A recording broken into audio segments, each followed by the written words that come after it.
8-asr boshlarida Buxoro xonligi tarkibida Farg'ona vodiysi ajralib chiqishi mamlakatning bekliklarga bo'linish xavfini keskin kuchaytirdi.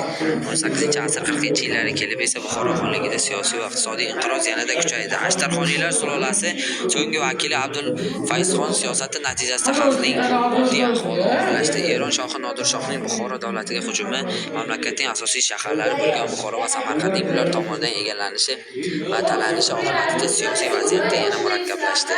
Muhammad Hakimbek Otaliq va Qushbegi bosh vazir sifatida Buxoroning hokimiyat tepasiga ketish uchun shart-sharoit yaratib bergan. 1943-yilda Muhammad Hakimbek vafotidan so'ng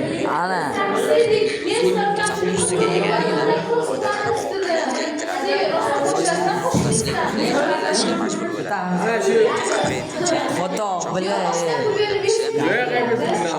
Mening Buxoro taxtiga yo'q narsang baribir. Qo'shilaver. Laz kiming ber?